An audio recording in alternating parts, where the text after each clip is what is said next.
আসলতে আপোনাক কোনোবাই পইচা ডিমাণ্ড কৰে বুলি শুনিছিলোঁ কি ক'ব প্ৰথমতে এই ক্ষেত্ৰত নাই মোক একদিনাখন মানে প্ৰাত টাইমৰ সাংবাদিক যে এই খনিন্দ কলিতা বুলি পেলাই তেখেতে মোক মাতি পেলাই অফিচত মাতি পেলাই মই গ'লোঁ আৰু মোৰ লগত এটা মোৰ লগৰো গৈছিল হংস ঠাকুৰীয়া বুলি পেলাই তেখেতো গৈছিল যাৰ পাছত মানে তেখেতে ক'লে যে হেৰি আপোনাৰ কামবিলাক অলপ খেলি মেলি হৈছে তেনে তাৰপিছত ক'লে যে হেৰি 15 মাহ হ'ল আপোনাৰ কামটো শেষ হোৱা নাই বোলে মোৰ 2 বছৰৰ কাম আৰু 2 বছৰৰ কামটো মই কাম হেৰি ডিউৰেশ্যন টাইম মোৰ শেষ হোৱা নাই গতিকে ডিউৰেশ্যন টাইমৰ আগত মই উঠাই দিম কামটো মই ক্লিয়াৰ কৰিম তাৰপিছত সি কৈছে যে হেৰি মোৰ লগত 10টা সাংবাদিক আছে আপুনি কিবা হেৰি কৰিব লাগে 7 এটা দিব লাগে এনেকৈ কৈছে 7 মানে কি 7 মানে কি মই এনেকৈ সুধিলোঁ 7 মানে হেৰি আপুনি মই 10 খোজা নাই আপুনি 7 এটা দিব মানে 7 এটা দিয়ক দিবা লাগে তাৰমানে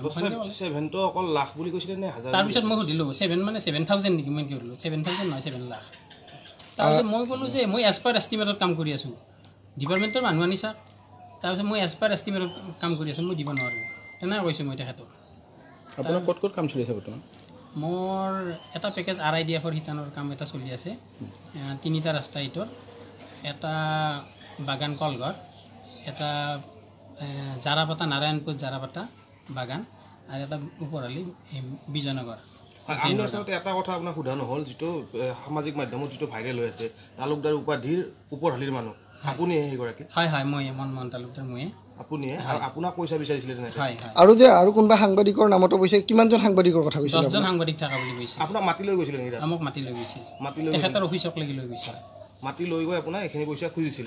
তেখেতৰ লগত আৰু এজন মানুহৰ যিটো ছাত্ৰ সন্থাৰ এজন মানুহৰ নাম সাঙুৰ খাই পৰিছে কেনেকৈ জড়িত হ'ল তেখেত মানুহজন কেনেকৈ নাম সাঙুৰ খাই পৰিল তেখেত আচলতে মোৰ ওচৰত যোৱা নাই পৃথিৱী বুলি পেলাই তেখেত মোৰ ওচৰত যোৱা নাই তেখেতে কৈছে যে পৃথিৱীও আছে মোৰ লগত তলত আছে খনিন্দ কলিতা কৈছে আপুনি কিন্তু পৃথিৱীক দেখা নাই মই দেখা নাই মই চিনিও নাপাওঁ আজিলৈকে চিনি নাপায় নাই চিনি নাপাওঁ কিন্তু পৃথিৱীৰ নামটো তেনেকৈ তেখেতৰ পৰা সাঙুৰ খাই পৰিছে তেখেতে কৈছে পৃথিৱীৰ তলত আছে হয় আপোনাক যিহেতুকে আপোনাক 7 লাখ টকা বিচাৰিছিলে আপুনি কিবা পইচা দিছে নেকি এতিয়ালৈকে নাই মই পইচা নিদিওঁ বুলি কৈছোঁ মই 1 টকাও নিদিওঁ বুলি কৈছোঁ পইচা আপুনি কি ক'লে যেতিয়া পইচা বিচাৰিছিলে আপুনি কি কৈছিলে নাই মই এজ পাৰ এষ্টিমেটত কাম কৰি আছোঁ যদি ক'ৰবাত বেয়া হৈছে দেখুৱাই দিয়ক মই ভাল কৰি দিম ভাঙি পেলাই নতুনকৈ বনাই দিম বৰ্তমান আপোনাৰ কামৰ পেণ্ডিং চলি আছে নেকি মোৰ কাম পেণ্ডিং চলি আছে পে'মেণ্ট হোৱা নাই বিল পোৱা নাই ৰানিং বিল এপ্লাই কৰিছোঁ বিল পোৱা নাই সেইকাৰণে পেণ্ডিং হৈছে সেই সুযোগতে তেখেতে আপোনাৰ পৰা পইচা বিচাৰিছিলে সেইটোৰ কাৰণে মোক পইচা বিচাৰিছিলে আচ্ছা আজি সামাজিক মাধ্যমত ভাইৰেল হৈছে আপোনাৰ যিজন পৃথিৱী বুলি ক'লে আপুনি তেখেত বৰ্তমান দক্ষিণ ছাত্ৰ সন্থাৰ উপস্থিত হয় তেখেতক এমাহৰ কাৰণে নিলম্বন কৰিছে আৰু তদন্ত 7 লাখ টকা আপোনাৰ সেই 7 লাখ টকাই হ'ব চাগে সেই 7 লাখ টকাৰ বিনিময়ত তেখেতসকলে তদন্ত চলাইছে এই ক্ষেত্ৰত আপুনি কি ক'ব এতিয়া মানে পৃথিৱী জড়িত আছিলে নেকি আপোনাৰ পইচা খোজা পৃথিৱী মোক পইচা খোজা নাই এটা চিধা কথা পৃথিৱী মোক পইচা খোজা নাই পৃথিৱীক মই চিনিও নাপাওঁ আপুনি দেখাই নাই নেকি নাই পৃথিৱীক চিনি নাপাওঁ পৃথিৱীক মই দেখাও নাই আৰু পৃথিৱী মোক পইচা খোজা নাই কোনে বিচাৰিছিলে পৃথিৱীৰ নামত টকাটো পৃথিৱীৰ নামত নহয় তেখেতে খনিন্দ কলিতাই 10টা সাংবাদিকৰ নামত পইচা বিচাৰিছিলে তেওঁ সাংবাদিক বুলি কৈছিলে নেকি সাংবাদিক নহয় ছাত্ৰ সন্থাৰ কোনোবা থকা বুলি কৈছিল ছাত্ৰ সন্থাৰ পৃথিৱী থকা বুলি কৈছিল ছাত্ৰ সন্থাৰ পৃথিৱী মানে 10 জনত নাই আৰু বেলেগকৈ আছে বেলেগকৈ খুজিছিলে নাই পৃথিৱীৰ কাৰণে পইচা খোজা নাই তেখেতে খোজা নাই লগত থকা বুলি কৈছিলে আপুনি যেতিয়া গৈছিলে লগত থকা তো আজি তেখেতৰ তদন্তত মানে আউটত গুচি গ'ল এই ক্ষেত্ৰত কিবা আপুনি জ্ঞাত নেকি মইতো গম পোৱা নাই এতিয়ালৈ কিন্তু ছাত্ৰৰ ফালৰ পৰা আপোনাৰ কিবা যোগাযোগ হৈছিলে নেকি এই ক্ষেত্ৰত এনেকুৱা কিবা কথা পাতিছিলে নেকি য'ত আজি পৃথিৱী তদন্ত আউটত গুচি গ'ল ছাত্ৰ সন্থাৰ পৰা মোক একো হেৰি কৰা নাই দাদা এইখিনিতে এটা কথা এটা সুধিব বিচাৰিম বা ৰাইজেও এটা কথা জানিব বিচাৰিব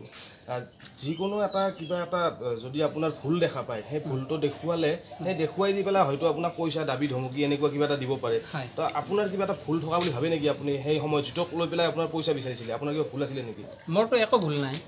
মই এজ পাৰ এষ্টিমেটত কাম কৰি আছোঁ তাতকৈ মই এষ্টিমেটতকৈ মই বেছিকৈ কাম কৰি আছোঁ আৰু তেওঁলোকে ডিপাৰ্টমেণ্টৰ SDO ইঞ্জিনিয়াৰ নি পেলাই জুখিও চাইছে খনিন্দ কলিতাই এজ পাৰ তেখেতে এষ্টিমেট লগত লৈছে লগত নি পেলাই তাৰমানে তেখেতে জুখি চাইছে এষ্টিমেট মানে ডিউৰেশ্যন পইচা খোজাৰ আগত 2 বছৰ আছিল আপোনাক আৰু সেইদিনাখন কিবা এটা কৈছিলে নেকি যে আজি কিবা আনিছে নেকি এনেকৈ কৈছিল কিবা আছে যদি দি যাওক তেনেকৈ কৈছিল বোলো মোৰ লগত পইচা নাই হয় এতিয়া আপুনি কি জানিব আপোনাৰ বিভাগীয় কৰ্তৃপক্ষক বা আমাৰ যিগৰাকী বিধায়ক আছে আপুনি তেখেতৰ তলতে আণ্ডাৰত কাম কৰি আছে হয় কি জানিব আপুনি এতিয়া তেখেতে এটা হেৰি কৰক এইটোৰ কাম কৰাত অসুবিধা হয় এনেকুৱাকৈ তদন্ত এটা কৰি দিয়ক কাৰণ এনেকৈ প্ৰেছাৰ দি থাকিলে মোৰ ওপৰত মানে মেণ্টেলি হাৰাছমেণ্ট হৈ যায় মই কাম কৰাত অসুবিধা পাই আছোঁ নতুনকৈ ঠিকাদাৰ লাইনত আহিছে হয় আগতে কৰিছিলে আগতে কৰি আছিলোঁ কিন্তু এনেকুৱা প্ৰব্লেম মই পোৱা নাই এনেকুৱা মোক ধন দাবী মই আজিলৈকে কৰা নাই তাৰমানে এখেতে যিটো কৰিছে আপোনাৰ সেইখন মন্তব্যত গম পোৱা গ'ল যে আপোনাৰ যিজন পৃথিৱী বুলি উপদেষ্টা বৰ্তমানত তেখেতো মানে আপোনাৰ প্ৰত্যক্ষভাৱে আপোনাৰ লগত জড়িত মোৰ লগত নাই একো জড়িত। আপোনাক টেলিফোন বাৰ্তাও হোৱা নাই নাই নাই নাই আপোনালোক আপোনাক পইচা ডিমাণ্ডো দিয়া নাই দিয়া নাই মাত্ৰ নামটো উত্থাপন হৈছিলে নামটো এখেতে ফণীন্দ্ৰই কৈছে হয় ধন্যবাদ